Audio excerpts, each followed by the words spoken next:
ఇస్తూ పైనుంచి చంద్రబాబు నాయుడు డీజీపీకి ఎస్పీలకి కేసులు కట్టబాకండి, మా కార్యకర్తలు చేసేటువంటి ధ్వంసాన్ని మీరు విట్నెస్ గా చూస్తూ ఉండండి తప్పితే మా వాళ్ళని ఎక్కడ ఆపటానికి వీల్లేదు, మీరు పోలీసు ఉద్యోగం చేయటానికి వీల్లేదు అని చెప్పని వాళ్ళ పోలీసులు చేతులు కట్టి ఈ ధ్వంసరచన చేస్తున్నాడు.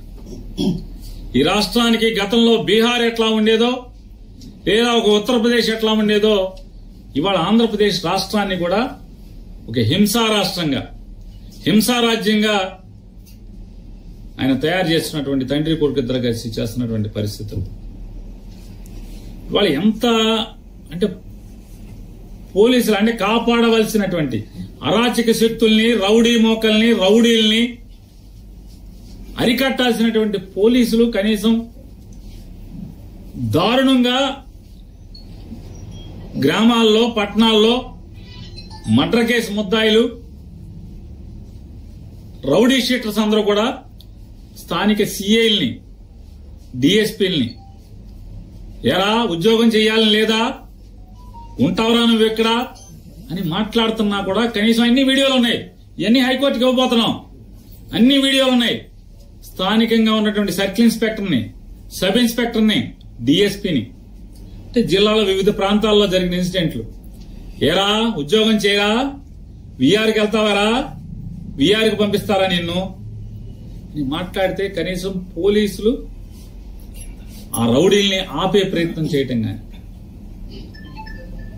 అమాయకులైనటువంటి అంటే ఒక ఉదాహరణకి బందర్లో తీసుకుందాం.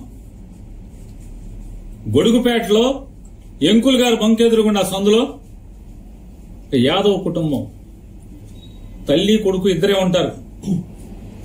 గేదకి పాలు పితికి బతుకుతారు, పాలు అమ్ముకున్న యాదవులది గొడుగుపేటలో కేసు లేదు. దీని మీదేమో కౌంటర్ కేసు, వీళ్ళ మీదేమో చిన్న కేసు. ఆ అమ్మాయిని పచ్చిగా మాట్లాడి పట్టుకోరా అని చాటు పట్టుకున్నా కూడా పోలీసులు అక్కడికి వచ్చి స్టేట్మెంట్, భార్య స్టేట్మెంట్ ఇస్తుంటే ఆ ఏఎస్ఐ ఉన్నాడు అక్కడ, తెల్ల జుట్టు, వాళ్ళు చెప్తున్నారు తెల్ల జుట్టు ఏఎస్ఐ అండి, ఎక్కడ ఏఎస్ఐ మాకు తెలియదు కానీ తెల్ల జుట్టు అతంది, నన్ను సంతకం పెట్టద్దు అంటాడు, మేము మొగుడు పెడతాడులే నువ్వు పెట్టబాగా అంటాడు. నన్ను కదా కొట్టింది, నన్ను కదా తిట్టింది. ఎవరు కంచే చేనమేస్తుంటే, పోలీసే ఈ రకంగా ప్రవర్తిస్తుంటే, దగ్గరుండి గుండాయిజం చేస్తుంటే ఏం చేయాలి? ఇక ఇళ్ల మీదకి పట్టి ధ్వంసం చేస్తే బలరాన్పేటలో వడ్డెర కులస్తురాలు భద్రరావు గారి కోడలు, భద్రరావు అని ముఠా మేస్త్రి, కూలీ ముఠా మేస్త్రి, అంజి అని చెప్పని అంజి భార్య అమ్మాయి ముగ్గేసుకుంటుంటే తాగి 10 మంది రౌడీలు ఆ అమ్మాయి కాళ్ళ మధ్యకి బాంబులేసి, అమ్మాయి ముగ్గేసుకుంటుంటే ఇంటి ముందు కాళ్ళ మధ్యకి బాంబులేసి ఏమే నీ మొగుడున్నాడా అని చెప్పని దౌర్జన్యానికి వెళ్తే ఆ అమ్మాయి తిరిగి ఏమయ్యా బాంబులు నా మీద వేస్తావా, నువ్వు గెలిస్తే మీ ఊరేగు మా మీద దౌర్జన్యం చేస్తారా, నా మొగుడితో ఏం పని నీకు అని చెప్పని అడిగితే ఇంట్లోకి వెళ్ళి ధ్వంసం చేశారు. కేసు లేదు, తిరగబడ్డారు అప్పుడు వాళ్ళు. ఆ ఇంట్లో వెంటనే మొగుడు పరిగెత్తుకొచ్చి, మొగుడు భార్య పిల్లలు కలిసి తిరగబడితే వాళ్ళ మీద 307 చూడండి పోలీసు. వీళ్ళ మీద కేసు లేదు.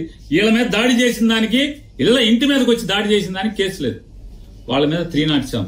దాంట్లో మళ్ళీ ఎంత పోలీసు ఎంత దిగజారిపోయే వ్యవస్థ అంటే, ఇదన్నీ సాక్ష్యం, కళ్లతో సాక్ష్యం చూస్తూ కూడా. నేను గొడవ జరుగుతుందని బందర్ డిఎస్పీ గారికి ఫోన్ చేశాను, బలవాన్పేటలో గొడవ జరుగుతుందని చెప్పాను, పోలీసుని పంపని. నాకు ఫోన్ రాగానే నేను ఫోన్ చేసి పంపించాను, చెప్పండి అర్జెంటుగా పంపండి. పోలీసు ప్రత్యక్షంగా ఉండగా ఆ ఇంటి మీద గొడవ చేసి కొడితే,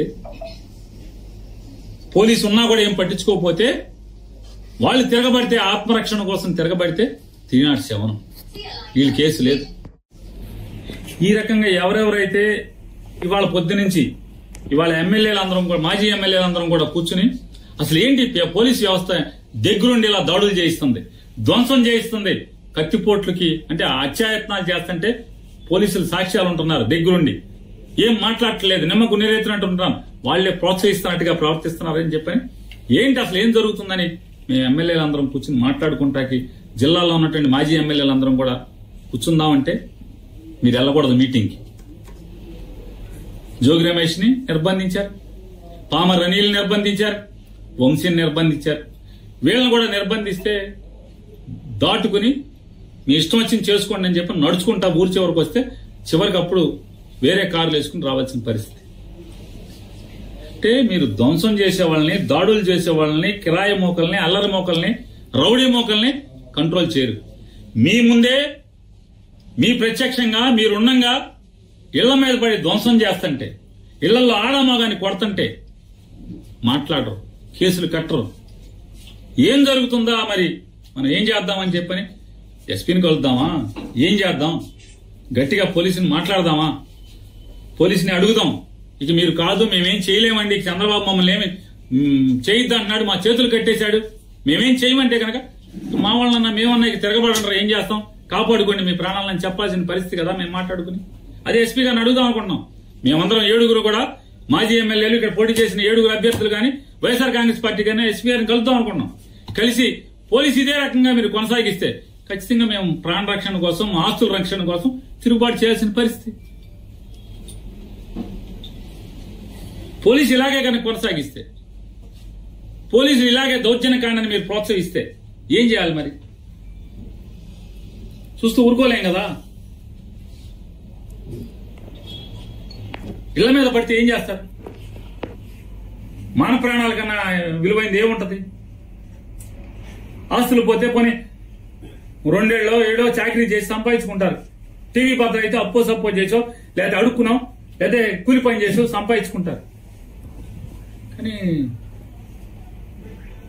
ధ్వంసం చేసి, దౌర్జన్యం చేసి, అసభ్య పదజాలంతో ఆడపిల్లని, ఆడకూతురిని 30 ఏళ్లు కూడా నిండు లేవు, 26 ఏళ్ళు, 27 ఏళ్ళు, 25 ఏళ్ల అమ్మాయిని పసిగుడితో కొడుకుని బిడ్డని చేతిలో సంకనేసుకుని ఉంటే లక్షిస్తాను పొడుకో వెళ్ళంజా అని మదం ఎక్కి మాట్లాడే నవీన్ గారిని రోడ్లమ్మడి తిరుగుతుంటే ఆడు హాస్పిటల్కి చేరుస్తారు తీసుకెళ్లి పోలీసు. ఏం చేయాలి? అందుకే నిర్ణయించుకున్నాం, చూసుకుని